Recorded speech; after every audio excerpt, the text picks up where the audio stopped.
Друзья, всем привет! На связи, как всегда, я, неизменный автор данного YouTube канала Дмитрий Самсонов. Это мой новый канал Самсонов Крипто. И сегодня мы с вами поговорим о точках входа в шорт. Я в прошлом своем видеоролике, вот здесь его прикреплю, давал подробный обзор рынка, рассказывал, где я, скорее всего, вижу зону для того, чтобы покупать биткоин в лонг. Сегодня поговорим с вами на тему того, где стоит подбирать биткоин в шорт. Ну а также разберем с вами рубрику новостей, разберем самые главные новости за последнюю неделю, за последние дни. Расскажем, как они между собой взаимосвязаны и на что они могут повлиять. Так, друзья, будет очень интересно, самое главное, полезно. Заранее подписывайтесь, ставьте лайк и пишите комментарий данному видеоролику. Но мы не будем затягивать, начинаем. Погнали!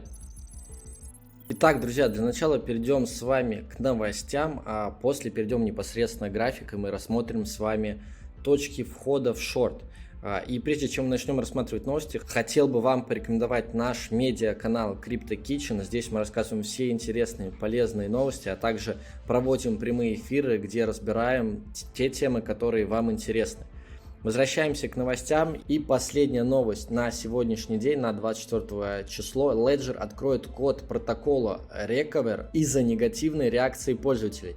Напомню вам, кто не знает, Ledger столкнулся у нас с хейтом. На самом деле, достаточно длительное время лично я рассуждаю на тему того, насколько и где безопасно хранить, в том числе и на таких аппаратных кошельках, поскольку в них есть закрытый исходный код, благодаря которому мы не знаем какую-то составляющую данного устройства. В связи с этим могут воспользоваться непосредственно владельцы этой компании и держать наши закрытые ключи либо полностью, либо какую-то часть в своих собственных интересах.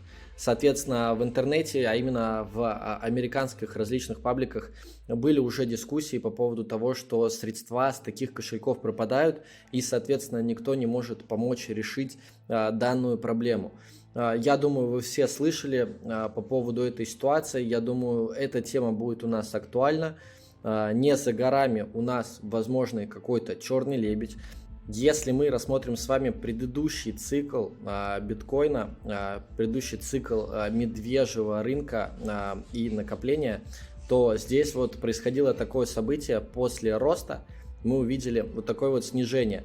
Оно было связано с ковидом, и я уверен, что в этом медвежьем накоплении скорее всего повторится ситуация, которая будет связана с обвалом рынком. Но на какой новости остается только гадать. Вот одно из предположений, что это будет связано с аппаратными кошельками. Значит, по Ledger мы прошлись дальше. 22 числа биржа Hotbit объявила о закрытии. Кто давно подписан на мой телеграм-канал, если вы не подписаны, ссылочка в описании, обязательно рекомендую подписаться. Тема с биржами тоже тесно и узко переплетена. Это второй возможный черный лебедь, который у нас может случиться на рынке. И вот давайте сделаем акцент нашего внимания на вот этой новости. Соответственно, тут биржа не банкротится, тут биржа не закрывается там в связи с хакерской атакой или еще чем-то. Тут биржа сама объявляет о закрытии, предупреждает тех людей, которые хранят на ней средства. Соответственно, предупреждает о том, что есть возможность вывести средства, и после чего она прекратит свою работу. Дальше идем. На фоне подготовки к перезапуску FTX токен биржи подрастает. Кто не помнит, можете отлистать в моем телеграм-канале новости на ноябрь, на декабрь. Я рассказывал о том, откуда у меня была информация по поводу того, что биржа FTX закроется. И в последние 2 месяца я активно вижу новости о том, что биржу собираются перезапускать. Соответственно, для меня это подтверждение той информации, которая была. И все, что остается, это остается просто ждать, наблюдать.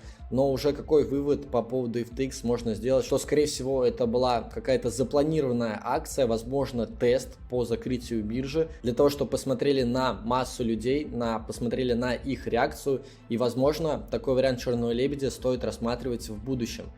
Переходим к следующим новостям, связанным с биржами. И тут у нас дело в отношении Binance. С Binance, кстати, сейчас очень большое количество новостей выходит, их везде поджимают. Также, если мы разбираем крупные биржи, это касается и Coinbase. Они уходят с рынка Америки. Binance же, в свою очередь, постоянно отбивается от различной информации, которая влияет на их репутацию. Так, они опровергли информацию Reuters о смешении средств клиентов. Якобы такое действие произошло в 2020-2021 годах, и, соответственно, в связи с тем, что у нас в преддверии на носу регуляция, этот вопрос как никогда актуальный. Биржи, скорее всего, будут какие-то закрываться. Одна из таких бирж, я говорил у себя в телеграм-канале, будет KuCoin. Мы обязательно на дистанции проверим эту информацию. Ну а дальше давайте перейдем к темам, которые связаны непосредственно с регуляцией. Итак, следующая статья посвящена закону МИСа об изменении отслеживания криптовалютных переводов. Про МИСа тоже отдельно я много информации давал. Сейчас Европарламент принял регламент, который будет охватывать регулирование многих составляющих криптоиндустрии в Евросоюзе. Я считаю, что вопрос остается насущным, остается интересным. Нужно будет внимательно отслеживать, кто же все-таки захватит регулирование крипторынка, криптоотрасли, если мы возьмем это территориально. Претендентом в первую очередь была СЕК, комиссия по ценным бумагам, а именно Америка. Тут уже включается в борьбу Евросоюз, да, какие-то изменения происходят в Китае, в Гонконге, поэтому за этим стоит очень пристально следить, обращать свое внимание, потому что в дальнейшем от этого будет зависеть многое в криптоиндустрии. Следующая новость у нас от 22 числа, 2 дня назад СМИ сообщили о новых поправках в законопроекте о цифровом рубле. Кто не помнит, на своем старом канале, вот здесь ссылочку в описании я прикреплю, я записывал видео касаемо цифрового рубля, который должен был у нас стартовать еще в апреле месяца. Рекомендую всем посмотреть и разобраться, что это такое, как это будет работать, почему это будет касаться всех граждан, почему это будет тесно переплетено с миром финансовым уже существующим, что такое CBDC и так далее. Очень большое количество интересной и полезной информации для вас там есть.